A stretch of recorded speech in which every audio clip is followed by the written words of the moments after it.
Halo, apa suaranya kedengeran?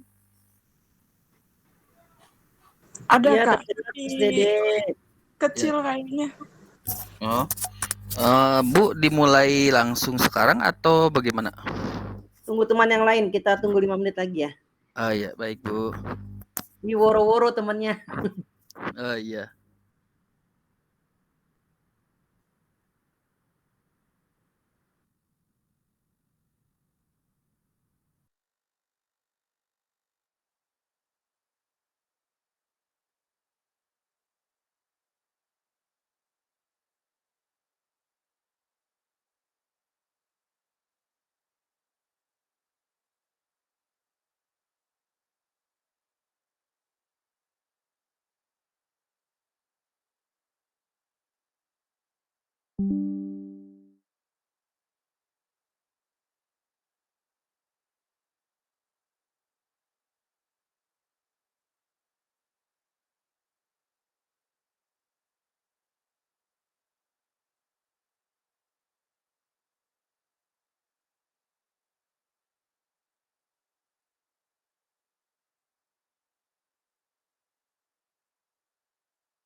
Baik, Assalamualaikum warahmatullahi wabarakatuh.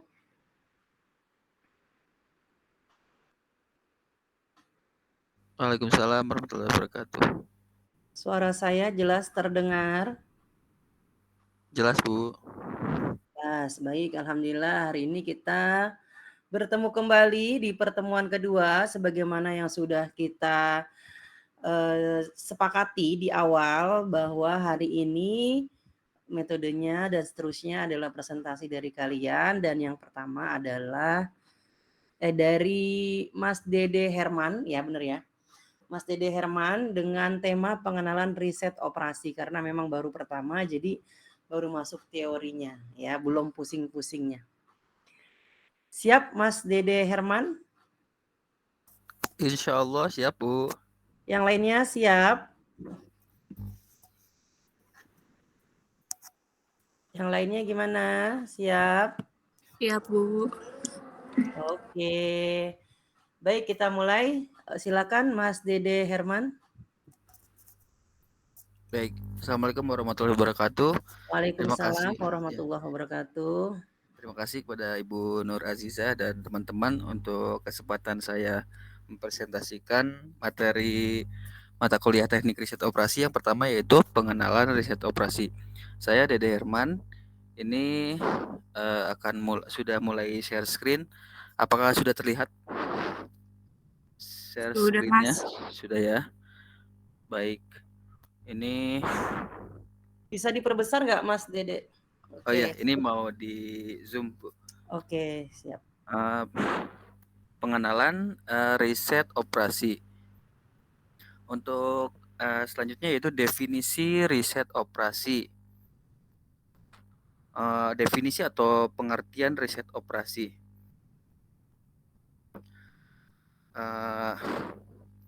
Di sini definisi dari riset operasi atau bahasa lainnya riset operasi itu operations research di bahasa Inggrisnya adalah suatu penerapan ilmiah dengan menggunakan perangkat dan metode matematika untuk memecahkan masalah manajemen dalam rangka membantu manajer dan pimpinan serta pihak manajemen lain untuk membuat keputusan yang terbaik.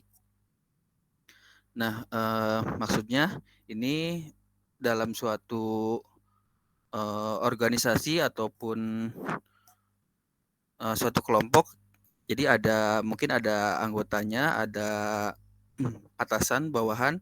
Jadi di sini disebutkan bahwa untuk membantu manajer dan pimpinan. Jadi yang membantu manajernya tentu si anggota timnya, membantu ketua timnya untuk membuat keputusan yang terbaik.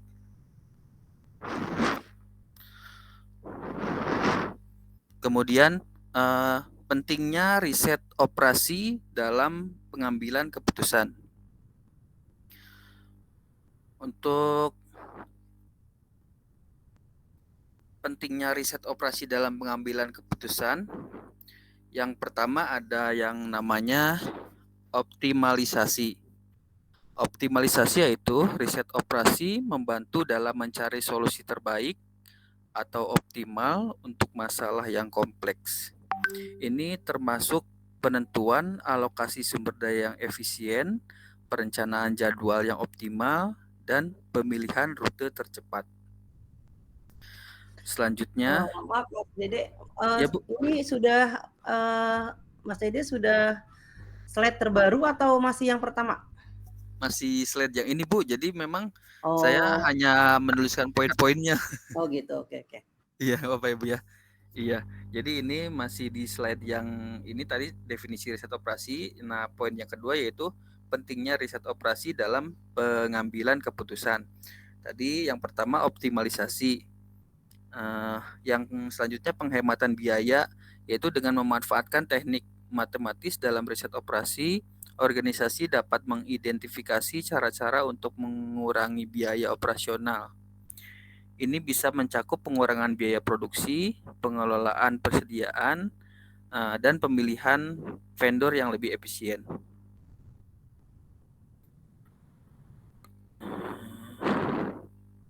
Kemudian untuk slide selanjutnya yaitu sejarah riset operasi. Yang pertama ada awal mula perkembangan riset operasi dan peran riset operasi dalam Perang Dunia Kedua. Untuk awal mula perkembangan riset operasi yaitu yang pertama operasi penelitian selama Perang Dunia Kedua. Riset operasi pertama kali muncul sebagai respons terhadap kebutuhan militer selama Perang Dunia Kedua. Pada saat Perang Dunia Kedua, militer menghadapi berbagai tantangan seperti perencanaan serangan dari Angkatan Udara, penjadwalan konvoi dari Angkatan Laut, kemudian untuk pengambilan keputusan atau taktik perang yang rumit. Kemudian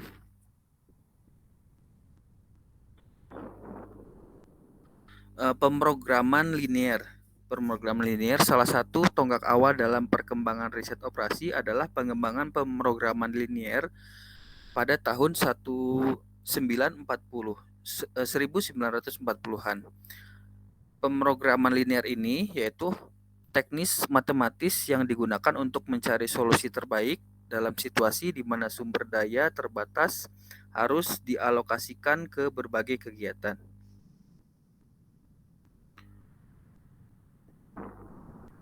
Terus selanjutnya peran riset operasi dalam Perang Dunia Kedua. Untuk poin kedua. Dalam Perang Dunia Kedua, perannya yaitu yang pertama perencanaan operasi militer, kemudian penjadwalan konvoi laut, manajemen persediaan dan logistik, kemudian pengambilan keputusan taktik perang.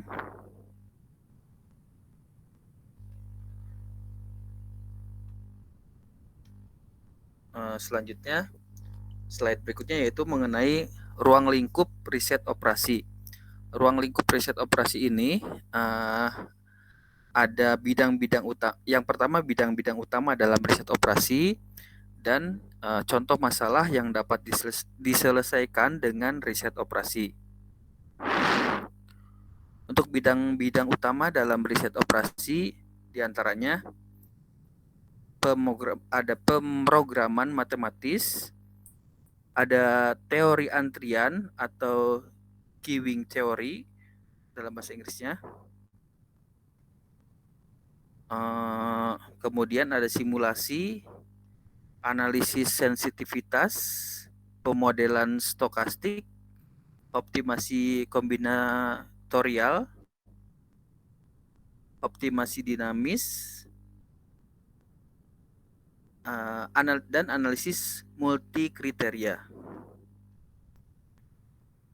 Itu untuk bidang-bidang utama dalam riset operasi. Selanjutnya, poin kedua dari ruang lingkup riset operasi yaitu contoh masalah yang dapat diselesaikan dengan riset operasi. Nah, di sini contoh pertamanya adalah di perencanaan produksi. Di perencanaan produksi, misalnya penentuan jadwal produksi untuk mengoptimalkan penggunaan mesin dan tenaga kerja. Misalkan produksi itu kan berhubungan dengan misalkan pabrik. Nah, di sini untuk contohnya yaitu menentukan jadwal produksi untuk penggunaan mesin dan tenaga kerjanya. Kemudian contoh lainnya itu mengatur atau memanage persediaan untuk mengurangi biaya penyimpanan sambil memenuhi permintaan pelanggan. Kemudian pemilihan lokasi pabrik yang optimal untuk mengurangi biaya distribusi. Selanjutnya, contoh yang kedua yaitu logistik dan transportasi.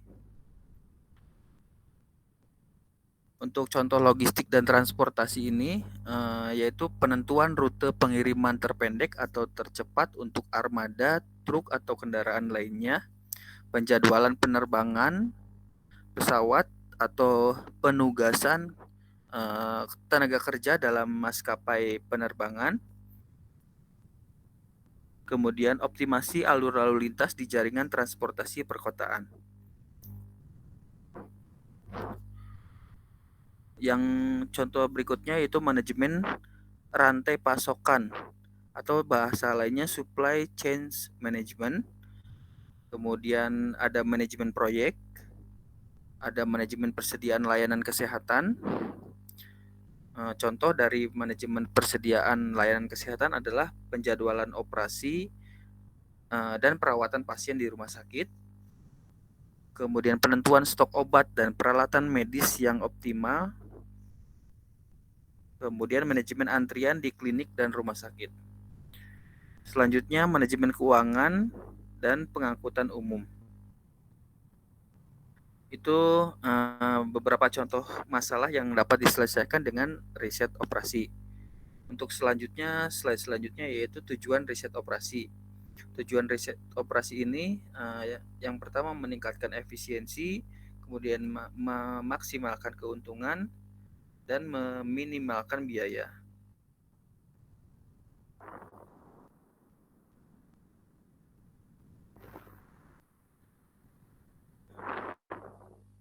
Untuk meningkatkan efisiensi, contohnya yaitu penggunaan sumber daya yang lebih baik dengan menggunakan metode matematis dan teknik analisis.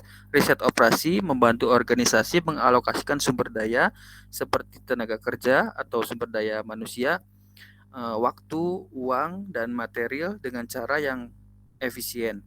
Ini untuk menghindari pemborosan dan memaksimalkan hasil produksi.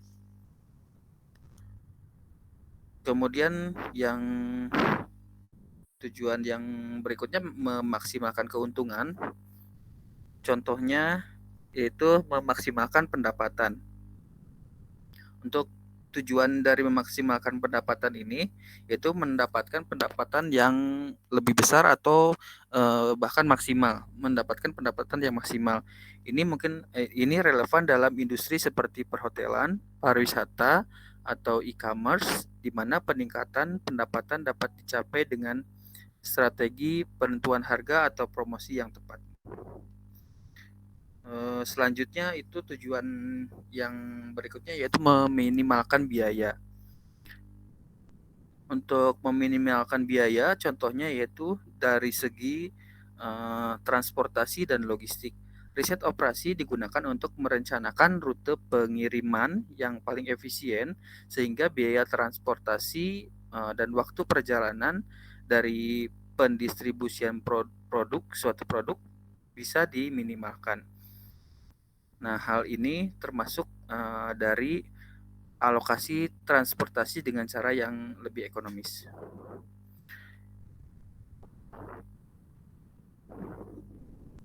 Untuk selanjutnya yaitu metode dalam riset operasi. Ada optimisasi, simulasi, dan analisis sensitivitas.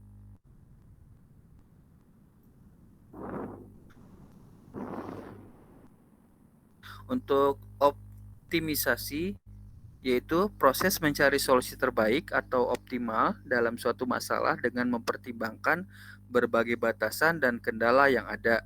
Tujuannya adalah untuk mengidentifikasi nilai maksimum atau minimum dari suatu fungsi tujuan dalam konteks masalah yang diberikan.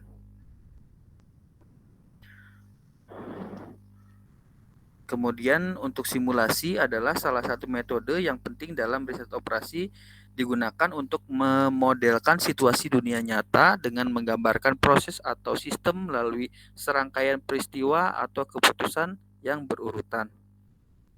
Berikutnya yaitu analisis sensitivitas.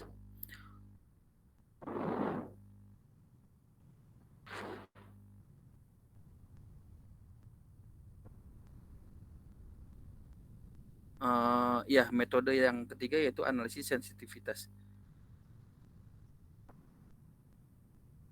Baik, mungkin sampai di situ Ibu Nur dan teman-teman. Mohon maaf apabila banyak kekurangan dan kurang lengkap. Terima kasih. Assalamualaikum warahmatullahi wabarakatuh. Waalaikumsalam warahmatullahi wabarakatuh. Kita kasih aplaus dulu untuk Mas Dede. Terima kasih Mas Dede presentasinya. Masya Allah tuh dapat apa tuh? Dapat gift ya dari Mbak Saheri itu. Dapat hal. Alhamdulillah. Baik, kita sesi berikutnya ya. Sesi berikutnya dari apa yang sudah dijelaskan atau dipaparkan oleh Mas Dede, apakah ada yang mau bertanya? Atau ada yang mau melengkapi? Ini kok banyak banget yang live ya? Perasaan tadi banyak yang sudah join deh. Baik, untuk melengkapi materi Mas Dede pada hari ini, saya juga share materi juga. Bentar. Saya lengkapi ya Mas Dede. Baik, Bu. Terlihat tidak materinya? Ada, Bu. Ada, Bu. Oke. Baik, saya melengkapi dari pemaparan Mas Dede tadi mengenai pengenalan riset operasional. Sini kita lihat, riset operasi atau operation research atau kita sebut dengan OR, banyak diterapkan dalam menyelesaikan masalah-masalah manajemen untuk meningkatkan produktivitas atau efisiensi. Namun tidak jarang perusahaan-perusahaan yang melaporkan kegagalan dalam penerapan OR karena bermacam-macam alasan seperti biaya aplikasi yang lebih besar dari manfaat yang diperoleh, persoalan yang terlalu rumit, atau ketiadaan ahli operation research-nya ya. Yang seperti kita ketahui kalau perusahaan itu banyak sekali permasalahannya ya Mas Dede ya. Sedikit tadi Mas Dede sudah jelaskan ya. Ya, Bu. Masalah-masalah di dalamnya gitu ya. Mungkin yang sangat kompleks gitu ya. Tentang produktivitas kerjanya, mungkin tentang ekspor importnya dan lain sebagainya gitu ya. Dan juga di sini ada juga ketiadaan atau tidak ada orang ahli ya. Tidak ada atau tidak mempunyai orang yang ahli di dalam riset operasi ya. Pengertian riset operasi secara harfiah kita lihat di sini, operation adalah didefinisikan, ya dapat didefinisikan sebagai tindakan-tindakan yang diterapkan pada beberapa masalah atau hipotesa. Memang kalau dengan menggunakan metode ilmiah gitu ya, kalau kita ingin menyelesaikan suatu masalah gitu ya, kita butuh yang namanya suatu hipotesa atau dugaan gitu ya. Nah, research. Apa itu research? Suatu proses yang terorganisasi dalam mencari kebenaran akan masalah atau hipotesa tadi yang sudah kita duga sebelumnya. Misalkan seperti ini, ada penelitian seperti ini. Pengaruh motivasi kerja budaya organisasi terhadap produktivitas kerja. Jadi kita mau memberikan hipotesis nih, ya. Ada permasalahan apa? Kita ingin membuktikan bahwa benar nggak sih motivasi kerja itu sangat berpengaruh secara signifikan terhadap produktivitas kerja, gitu ya. Sehingga kita berikan hipotesanya, gitu ya. Dugaannya, apakah gitu ya? Apakah ada pengaruh variabel budaya kerja terhadap produktivitas kerja. Apakah ada pengaruh gitu ya? Kita duga-duga nih gitu ya.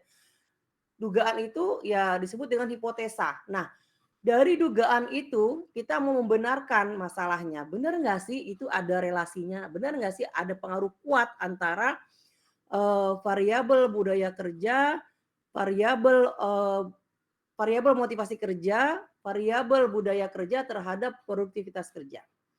Kita selesaikan, kita pecahkan hipotesa itu dengan beberapa tindakan-tindakan yang kita lakukan, ya, yang disebut dengan metode penelitian, gitu ya. Metodenya apa nih yang kita gunakan seperti itu, ya.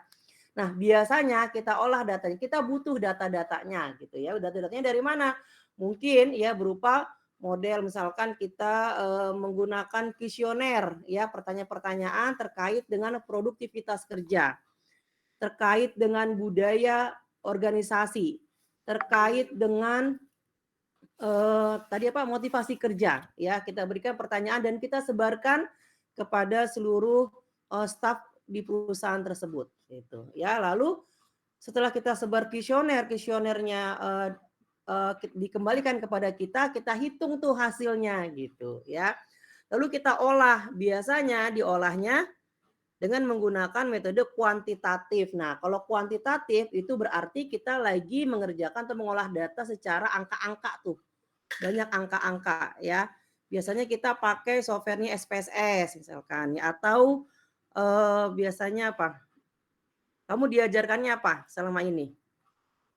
SPSS diajarin nggak? SPSS pernah Bu sama Pernah ya? Fajri, ya. Oke. Nah, itu kan kalian ingin membuktikan kan? Keluar angka-angka ya. Iya. Ya, keluar angka-angka kalau ya ada kita uji ya, uji ANOVA-nya gitu kan, uji T dan uji F-nya. Apakah ada pengaruh budaya kerja terhadap produktivitas kerja? Kita lihat, kita olah datanya. Kalau memang angkanya menunjukkan 0,000 gitu ya. Nah, berarti itu hasilnya ada pengaruh yang sangat kuat antara variabel budaya organisasi terhadap produktivitas kerja. Itu yang kita buktikan gitu ya. Buktikan bahwa hipotesa kita itu benar gitu ya.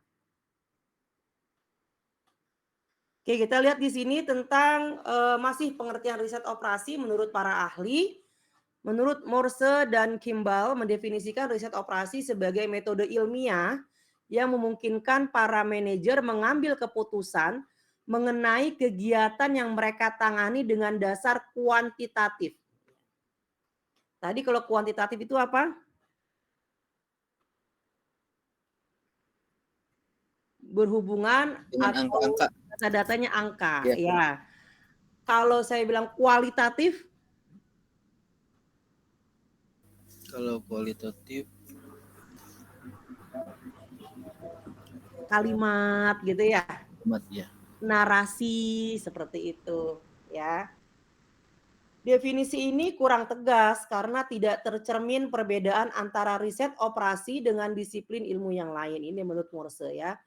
Lalu ada menurut Churchman, Arkoff dan Arnoff pada tahun 1950 mengemukakan pengertian riset operasi sebagai aplikasi metode-metode, teknik-teknik dan peralatan-peralatan ilmiah dalam menghadapi masalah-masalah yang timbul di dalam operasi perusahaan dengan tujuan ditemukannya pemecahan yang optimum masalah-masalah tersebut. Ya, ini masih pengertian.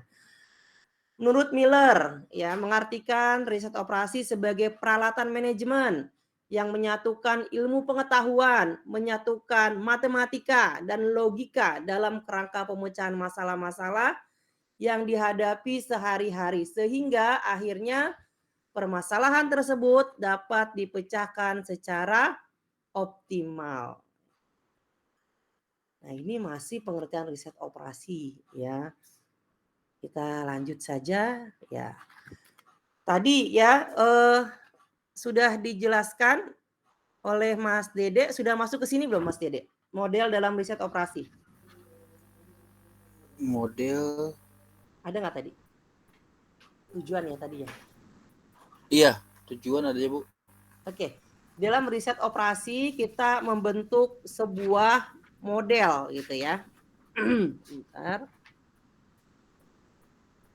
Oke, dalam mendefinisikan masalah ya di dalam riset operasi kita butuh yang namanya membentuk model. Nah, di sini model dalam riset operasi ada yang namanya iconic atau physical model. Jadi modelnya ini ya suatu penyajian fisik yang tampak seperti aslinya dari suatu sistem nyata. Sebentar saya break dulu ya. Ada azan Isya. Baik, Bu. Ya.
Baik, kita lanjutkan kembali.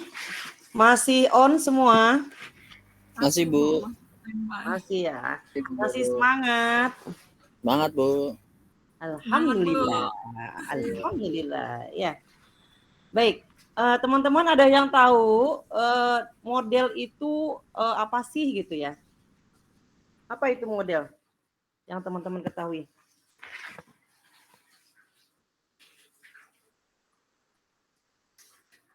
Model itu tipe ya, Bu? Kenapa Mas Dede? Tipe. Model tipe ya. Tipe apaan? Tipe 21, tipe 36? Rumah dong. Gambaran ya, Bu. Gambaran ya. Model merupakan penyederhanaan dari situasi nyata dan harus merupakan pernyataan kuantitatif dari tujuan dan kendala masalah. Jadi kita gambarkan tuh modelnya gitu ya, model permasalahannya. Kita analisis. Kalau kalian di IT, kalau ada permasalahan ya, kalian analisis terlebih dahulu tidak permasalahannya. Iya, Bu. Ya. Iya, Bu. Dianalisis menggunakan apa metodenya? Atau pakai apa Anda menganalisisnya? Berarti kan Anda gambarkan ya, Anda gambarkan gitu ya permasalahannya. Biasanya Anda gambarkan dengan menggunakan apa?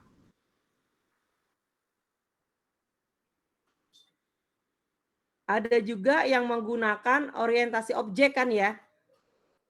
UML misalkan Anda pakai UML. Anda jabarkan dengan use case, benar nggak? Biar ketahuan tuh permasalahannya. Atau ada juga yang menggunakan DAD, diagram alir data. Udah belajar belum? Kayak flowchart atau gimana, Bu? Flowchart boleh ya, boleh dengan menggunakan flowchart boleh. Dengan menggunakan UML, use case ya atau sequence gitu ya. Kan itu Anda jabarkan juga, ya kan? Biar ketahuan nih gitu ya, permasalahannya di mana. Misalkan Anda mau skripsi nih gitu ya. Anda risetnya ingin membuat rancangan rancang bangun absensi gitu ya, karena absennya masih manual, lalu Anda gambarkan permasalahannya ya. Siapa yang berada di sistem absensi tersebut. Misalkan ada karyawan, ada HRD dan sebagainya, Anda gambarkan seperti itu. Ternyata terlihat sekali permasalahannya secara manual ya. Sehingga Anda bisa menganalisis tuh, oh nanti berarti masalahnya seperti ini, nanti rekomendasi atau usulan dari rancangannya nanti yang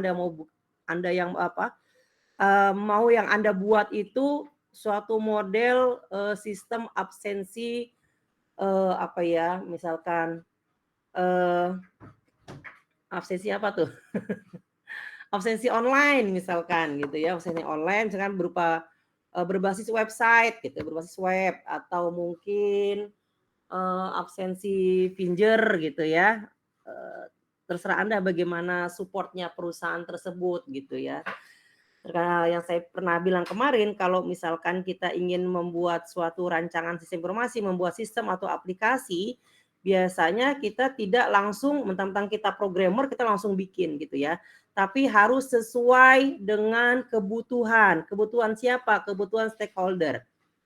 Ya, biasanya kita buat dulu yang namanya user requirement. Jadi penggunanya ada permintaan dari pengguna. Saya maunya nanti buat sistemnya adanya seperti ini, seperti ini, seperti ini gitu ya. Nah, baru Anda buatkan modelnya gitu ya. Anda desain sistemnya atau Anda buat prototipenya terlebih dahulu, itu juga boleh ya. Oke. Di sini kita lihat kalau model dalam riset operasi berarti lebih kepada metode kuantitatif angka tadi gitu ya.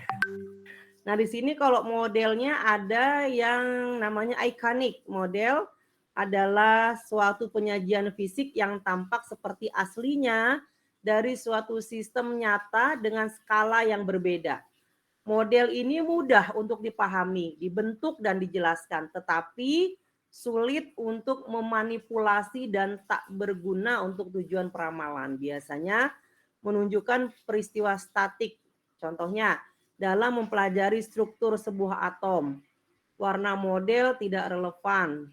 Sementara letak lapisan-lapisan merupakan sifat yang relevan untuk disajikan. Intinya adalah model tersebut bisa terlihat secara fisik. Misalkan mainan mobil-mobilan, bola dunia, nah itu kan bisa terlihat gitu ya dengan model seperti itu.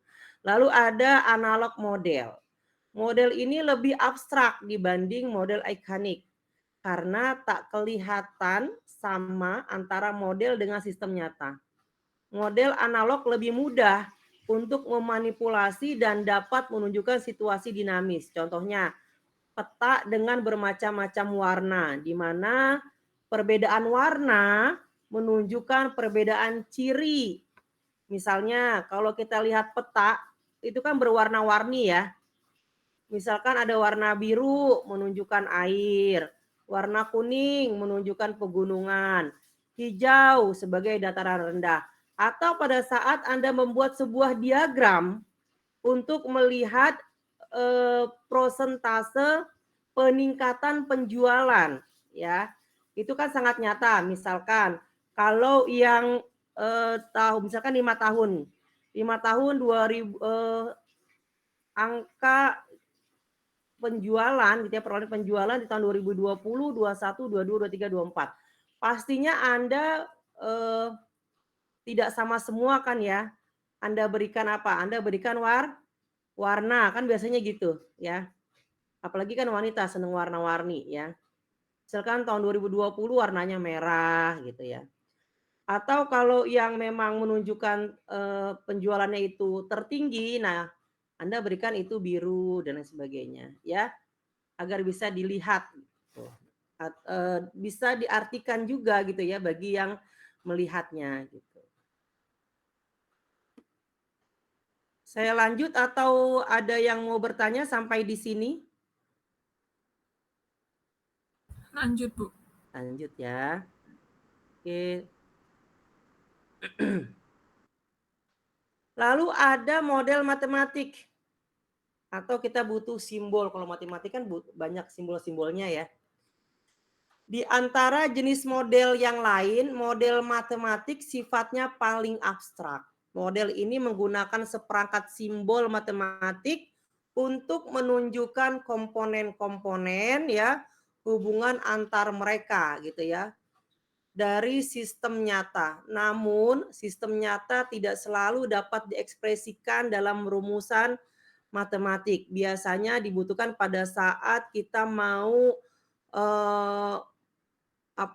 membuat peramalan, forecasting gitu ya.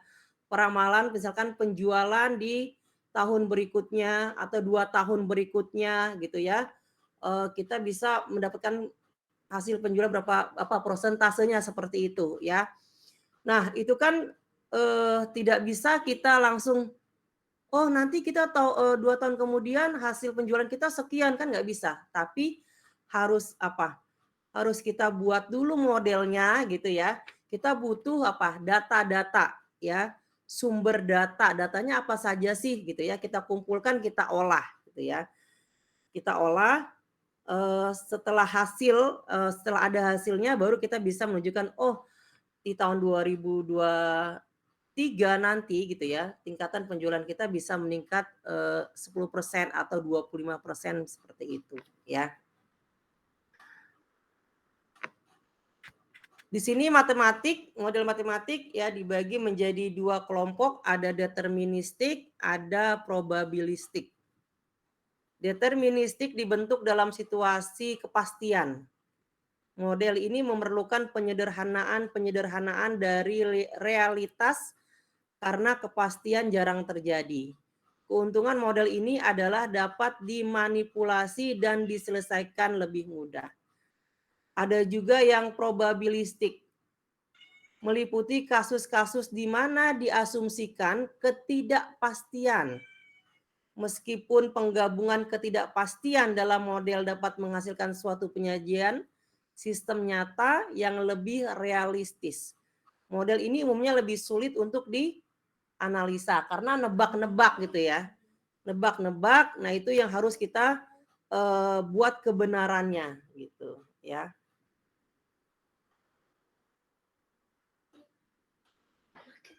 Di sini kita lihat, ya Mama ngajar dulu ya. Cara pembuatan model, kadang-kadang model yang pertama kali dibuat masih terlalu rumit. Ada beberapa cara untuk membuat model menjadi lebih sederhana. Misalnya, melinierkan hubungan yang tidak linier. Nah, bagaimana tuh caranya tuh? Melinierkan hubungan yang tidak linier gitu ya. Tapi kalau pakai matematika biasanya suka ada rumus-rumus, ya kan? Misalkan min P plus 1 gitu ya. Sama dengan gitu ya.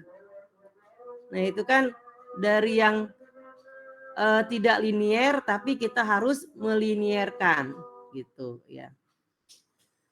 Mengurangi banyaknya variabel atau kendala. Lalu mengubah sifat variabel biasanya dari diskrit menjadi kontinu. Mengganti tujuan ganda ya menjadi tujuan tunggal. Mengeluarkan unsur dinamik, membuat model menjadi statik. Mengasumsikan variabel random menjadi suatu nilai tunggal atau deterministik. Nah, ini ya nanti lebih lebih bisa membuat kita semangat pada saat nanti sudah hitung-hitungan gitu ya. Pada saat nanti kita sudah bisa memecahkan sebuah metode gitu ya. Ada nanti tentang programasi linier gitu ya. Terus apalagi yang sudah masuk tuh materi-materi selanjutnya ya. Minggu depan siapa minggu depan?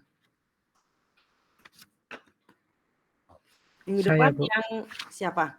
Mas Sahel. Mas Sahel. Tentang apa Mas Sahel kemarin? Programasi linier bukan ya? Atau metode simplex? Saya lupa. Lihat RPS-nya lagi. Lihat RPS-nya lagi. Teman-teman ini kalau tidak salah slide-nya banyak ya. Mau dibaca atau saya berikan nanti filenya? Di-share di ya, grup. Saya share di grup ya. Oke, baik. Nanti dibaca sendiri di rumah ya. Sampai di sini teman-teman, ada yang mau ditanyakan tentunya ya terkait dengan materi yang tadi sudah dijelaskan oleh Mas Dede. Ada yang mau bertanya? Belum ada. Belum ada. Saya screenshot dulu ya sebagai absen ya, sebentar. Ini hanya 10 orang, ada 4 orang yang belum hadir. Oke, bismillah. Oke. 9. Baik, teman-teman semuanya. Ada yang mau bertanya? Kalau tidak, saya anggap Anda sudah mengerti sebenarnya ya. Tinggal kita studi kasus saja, kita pecahkan nanti pada saat ada studi-studi kasus atau latihan-latihan soal. Nanti kita selesaikan bersama ya. Bener nih. Oke Mbak Eri ya. Kenapa Mbak Eri? Iya, insya Allah paham Bu. Ya. Tinggal dibaca aja ya. Iya, nanti dibaca ulang. Oke. Baik, terima kasih teman-teman. Kalau memang tidak ada pertanyaan, berarti good job untuk Mas Dede ya. Materinya sangat sangat jelas, singkat gitu ya, sehingga membuat teman-temannya tidak ada yang bertanya ya. Yang bertanya ini tidak ada bertanya. Yang pertama mungkin sudah mengerti, dua agak mengerti, ketiga Bingung juga. Bingung, Bu. Sepertinya yang ketiga, Bu, bingung. Yang Sepertinya ketiga ya, namanya Mas apa Noval ya, sih? Mas Abi, ya Mbak Eri ya. Oke, baik teman-teman, sampai di sini dulu ya perkuliahan kita malam ini. Baik, Bu. Jam Baik, 12 selesai ya. malam. Jam 12 malam. Terima kasih atas pertemuan kita pada hari ini. Insya Allah kita ketemu minggu depan dalam keadaan Dadah. sehat, panjang umur, banyak rezekinya, tambah sukses, dan selalu bahagia untuk kalian semua yang saat ini hadir. Amin. Mas Abi, Mas Sahal, Mbak Saheri, Mas Noval, Mbak Kurnia, Mas Rizky, Mas Abdul Fahid, dan Mas Dani. Sehat dan Assalamualaikum warahmatullahi wabarakatuh. Dadah. Waalaikumsalam warahmatullahi wabarakatuh. Terima kasih, Bu. Dadah.